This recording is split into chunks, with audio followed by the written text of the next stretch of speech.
I created G plans out of nutrition frustration. One day during nutrition studies at Duke University, we came across a revelation. We discovered that everyone has a completely unique metabolic structure and type. Eating a generic diet program will not get you the results you want, and you will continue on a path of yo-yo dieting forever. Ultimately, sustainable food programs are built within your own specific metabolic template. I eat what Dr. G tells me to eat for my metabolic type. I don't call this program a diet because I eat more than on other programs.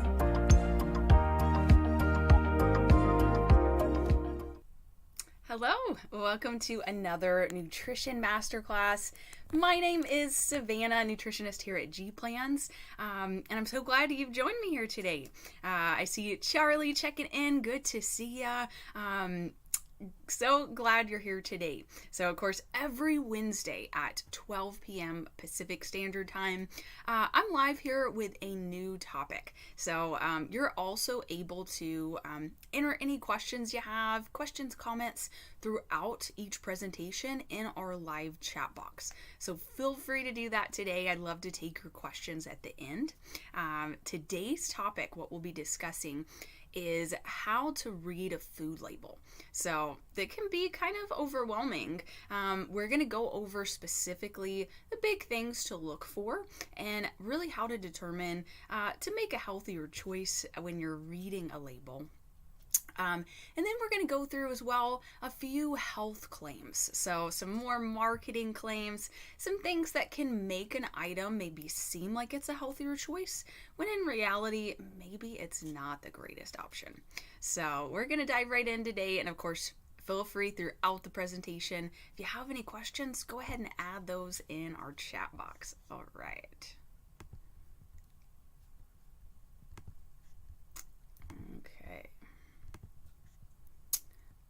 All right, so today's topic is how to read a food label and what to watch out for when you're doing that. Okay, so what we'll cover on today's presentation, again, we're going to discuss in a few slides an overview of how to read a food label, what specific things to look for, and then we're going to dive into a few misleading food claims. So again, this is not, we're going to go over a few big ones to look for. There's a lot of things out there today, a lot of marketing that goes into products to make them, again, seem like maybe they're a really healthy choice, and they might not be. And then lastly, we'll close out today with the tip of the week. Okay. All right, and so always as a reminder, if you have something more personal or a big question you'd like to reach out to me personally about, please feel free to send me an email. You'll find my email there on the screen, and this will also be added in the chat box for you today as well. All right, so diving right in, let me know and share with me in the chat box. Have you personally ever looked at a nutrition label and felt confused or overwhelmed?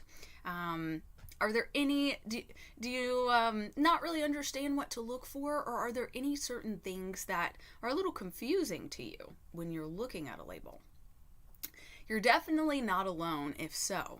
A lot of studies show that wide majority of shoppers, we definitely are a little confused and can definitely be super overwhelmed when looking at labels.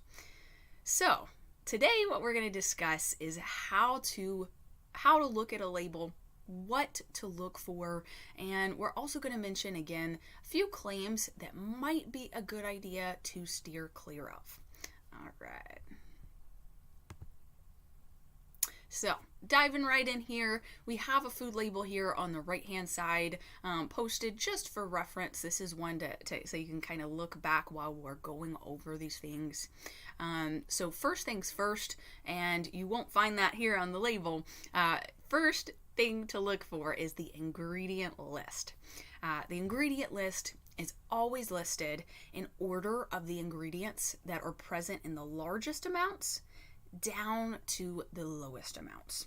So that first ingredient, that's going to be the highest, of course, amount of what's in that product. That last, it's going to be a very small amount in that product. You want, ideally, at least those first 3 ingredients to be whole foods. Some ingredients that you want to maybe look out for are things like refined grains, sugar, high fructose corn syrup, and hydrogenated oils. So those are definitely going to be things you're going to want to look for in that ingredient list, and that's going to indicate to you that that is a more highly processed product and probably likely to be lower in nutrient density as well. So looking for, again, pretty much those first 3 ingredients to be whole foods. So again, these are things like whole grain flour, for example, in a product. That could be more of a whole food. Rice, an apple. These are whole food options that we want to look for in a product and steer clear. Definitely, if you see first few things, if you're seeing high fructose corn syrup, other sweeteners, things like that, gonna probably want to avoid that item. Next is look at the serving size. Serving sizes can definitely be pretty deceiving. Labels will often show a serving size as a much smaller portion, typically consumed in one sitting. So, for example, that might look like if you're having crackers, you might find maybe about 20 crackers is a pretty normal serving for you. But when you look at the label might have the serving as 8 crackers. So be very cautious there. Without looking at the serving size on a label, you might easily be eating multiple servings in one sitting without realizing it. So you can kind of glance at that label real quick, but make sure you're looking at the the serving size as well, because you want to ensure, of course, you are consuming the right amount, the right portion, of course, for you.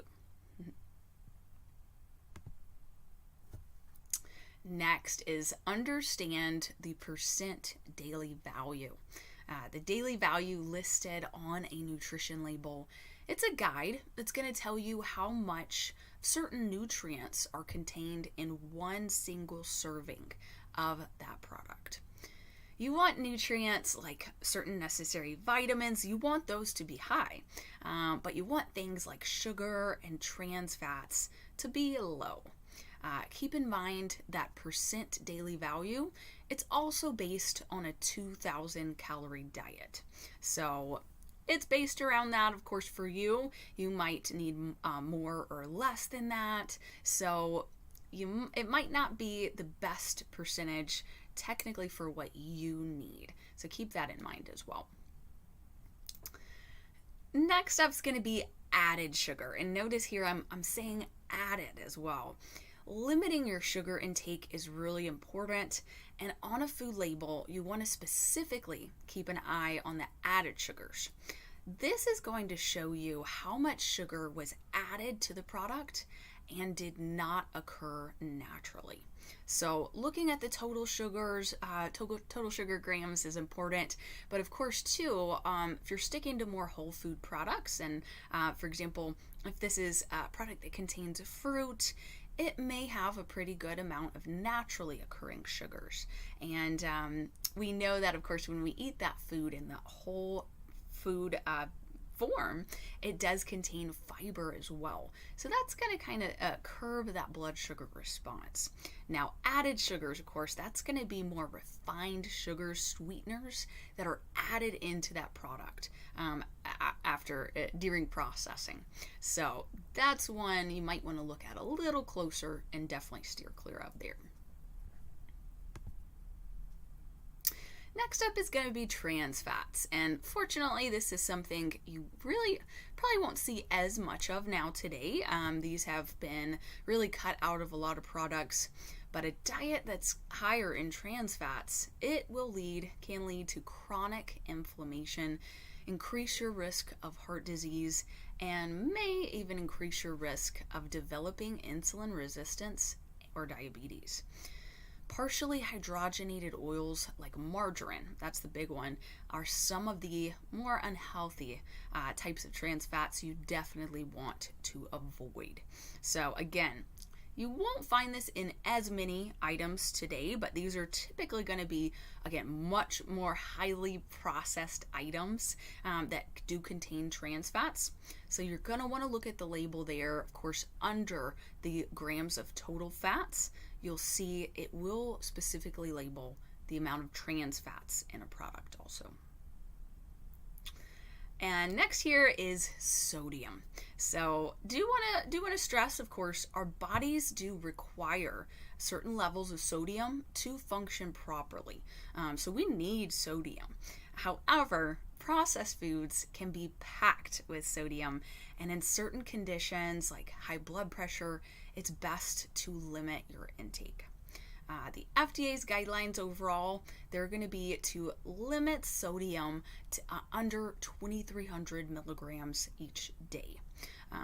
So keep an eye on the sodium there. Of course, you'll see that percentage that will be, the percentage on that label will be for the 2,300 that's recommended daily. All right, so some misleading food claims here. So there's a lot out there today. There's a lot. So you'll see a lot of things, maybe more on the front of a product as well. You might see something that's really marketed to make it look like a really good, healthy choice. And maybe when you turn that product around, you look at the ingredients and the nutrition label, you might notice that it's really, really not. So don't be deceived. Again, look at that ingredient list, look at that label, and we'll go over a few things here to be on the lookout for. Number one, it's going to be any items that say they are light. Light products, they're processed to reduce either calories or fat. A lot of the times, some of these items can really just be watered down versions of the regular ones. You want to also check carefully to see if anything has been added instead, so in replace of those calories and fat that's been removed. Very often that can be sugar. So you might notice these light items, they're lower in calories, they're lower in fat, but the carbs and the sugar content is higher. Next up is multi-grain products or products made with whole grains. So this can be a little misleading because multi-grain only means that a product contains more than one type of grain. These are most likely going to be more refined grains. Made with whole grains can mean that the product contains some whole grains, again, that are combined with other refined grains. So check out that label if you notice multi-grain or made with whole grains as well. Next is going to be a good source of. So you may see this again definitely on the front of a product. The food manufacturer can use this phrase if a serving size contains as little as 10% of the daily value of a nutrient. So it could just be 10% of your daily value for vitamin C, for example, and they're going to put on that product a good source of vitamin C. Check the label yourself, of course. In general, at least 20% daily value or more per serving is considered in the high range for nutrients.